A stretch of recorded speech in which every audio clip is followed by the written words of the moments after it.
Hai, Assalamualaikum warahmatullahi wabarakatuh. Jumpa lagi dengan Edufit. Sahabat Edufit, kali ini kita akan lanjut lagi membahas soal dari subscriber. Soalnya ada tiga nomor, yaitu soal cerita. Oke, sekarang kita masuk ke nomor 11 ya. Ada 3 nomor yang akan kita bahas, jangan sampai terlewatkan satu pun ya. Jadi kalau besok keluar soal yang modelnya seperti yang akan kita bahas ini, maka teman-teman siap dan bisa mengerjakan dengan benar ya. Ini nomor 11, kalau mau dicoba dulu silahkan di pending videonya, kemudian kita cocokkan bareng-bareng ya. Oke, silahkan kalau mau dicoba ya. Baik, sudah ketemu jawabannya yang mana? Pastinya sudah ketemu dong ya. Kita baca soalnya. Jumlah kelereng farel setelah ditambah 1 lusin lebih dari 34. Jumlah minimal kelereng farel sebelum ditambah adalah titik-titik. Maksudnya gimana ini? Kita baca kalimat pertama ya. Jumlah kelereng farel setelah ditambah 1 lusin, artinya di sini harusnya ada koma ya. Ya, ini berhentinya di sini. Lebih dari 34, artinya jumlahnya itu lebih dari 34 gitu loh. Kelereng farel misalkan kelerengnya kita misalkan dengan K saja ya. Jumlah kelereng farel setelah ditambah 1 lusin. 1 lusin itu berapa buah? Oke, 1 lusin adalah 12 buah ya. Jadi artinya K, kelereng farelnya nggak tahu berapa, setelah ditambah 1 lusin, atau setelah ditambah dengan 12, lebih dari 34. Berarti ini nilainya lebih dari 34. Ini simbol lebih dari ya, 34. Nah, selanjutnya diapakan? Selanjutnya dikerjakan ya. Berarti di sini ada K lebih dari 34. 12-nya kemana? 12-nya pindah ruas ya. Positif, kalau pindah jadinya negatif. Negatif berapa? Negatif 12. Berarti K nilainya lebih besar dari 34 kurangi 12. Berapa? Iya, 22. Nah, berarti kelereng farel itu harus lebih besar dari 22. Kalau 22 kan nggak boleh ya kan? Kan harus lebih besar dari 22. Nah, pertanyaannya di sini adalah jumlah minimal. Nah, ada kata minimal ya. Minimal kelereng farel sebelum ditambah adalah, jadi jumlah minimalnya itu berarti berapa? Ya, lebih dari 22 itu berapa? Ya, minimalnya ya. Minimalnya batas bawahnya kan setelah 22 kan 23 ya. Berarti jawabannya yang B dong ya. Berarti kan di sini bisa 24, bisa 23, atau bisa lebih dari 24 yaitu 25. Kalau 22 kan nggak boleh ya, karena di sini harus lebih besar dari 22. Berarti dua-duanya nggak boleh. Berarti awalnya itu 23. Coba kita cek ya. Misalkan kelerengnya awalnya 23. 23 ditambah dengan 1 lusinnya itu 12. Ya. 23 tambah 12 berapa? 23 tambah 12 itu adalah 35. Ya. Jadi 35 ini. Nah, kelereng farel ini jika ditambah dengan 1 lusin itu nilainya adalah 35. 35 itu kan lebih dari 34 ya. Ya bener kan? Jumlah kelereng farel setelah ditambah 12 lebih dari 34.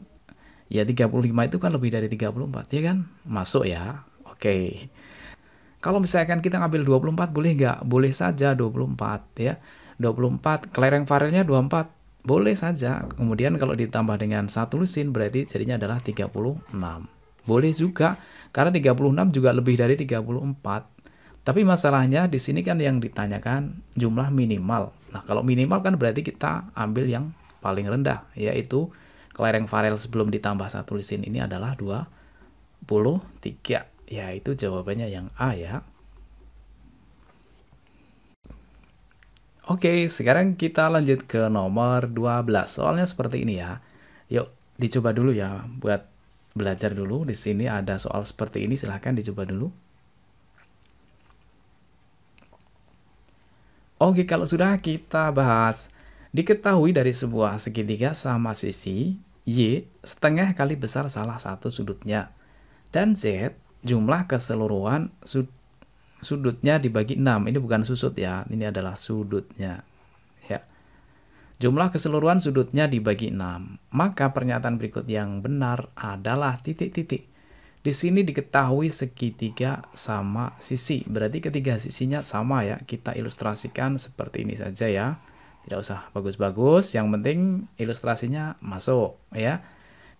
Segitiga sama sisi itu artinya berarti ini tanda seperti ini artinya semuanya sisinya sama ya. Selanjutnya yang diketahui di sini adalah Y setengah kali besar salah satu sudut. Nah, di sini ada kata sudut ya. Jadi kita harus menghitung setiap sudut dari segitiga sama sisi ini. Nah, untuk sudut segitiga itu berapa derajat jumlahnya? Kalau kita ke segi 4 dulu ya. Kalau kita ke segi 4 jumlah sudutnya berarti sama dengan berapa? Ini kan siku-siku ya kan? Siku-siku itu 90 derajat kan? Berarti 90 kali 4 itu 360 ya kan? Itu kalau segi 4. Kalau segi 4 jumlah sudutnya adalah 360. Nah, kalau segitiga kan berarti artinya dibagi 2 dong ya. Ini sama hanya dengan 360 bagi 2, yaitu sama dengan 180. Jadi, jumlah sudut ya, sudut segitiga itu sama dengan 180 derajat. Totalnya seperti itu ya. Ini adalah konsep dari segitiga. Nah, di sini yang diketahui kan segitiganya sama sisi. Kalau sama sisi berarti nanti sudut-sudut yang diapit oleh sisi-sisinya itu besarnya sama semua. Karena ini sama sisi. Nah, berarti di sini kan sudutnya ada 3 ya. Berarti 180 ini dibagi 3. Berarti setiap sudutnya nanti dapat 180 bagi 3 sama dengan 60 derajat. Berarti yang ini 60 derajat, ya kan? Yang ini 60 derajat dan yang ini adalah 60 derajat. Kalau dijumlahkan kan semua totalnya 180 derajat. Ya enggak? Oke, masuk ya. Sekarang kita baca lagi yang lainnya. Z sama dengan jumlah keseluruhan sudutnya dibagi 6. Maka pernyataan berikut yang benar adalah, nah sekarang langsung kita cari Y. Y itu sama dengan apa? Y itu adalah setengah kali besar salah satu sudutnya. Sudutnya kan salah satunya 60, ya 60 semua ya, berarti salah satu saja. Tidak harus 180, tapi salah satunya.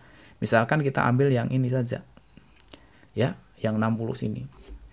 Setengah kali berarti setengah kali besar salah satu sudutnya. Salah satu sudutnya 60, berarti setengah kali 60. Berarti sama dengan berapa? 60 bagi 2 ya, berarti 30. Oke. Itu nilai Y-nya. Nah, sekarang kita cari nilai apa? Nilai Z-nya. Z itu sama dengan jumlah keseluruhan sudutnya dibagi 6. Keseluruhan sudutnya ya berarti 60 tambah 60 tambah 60. Atau ini 180 kan?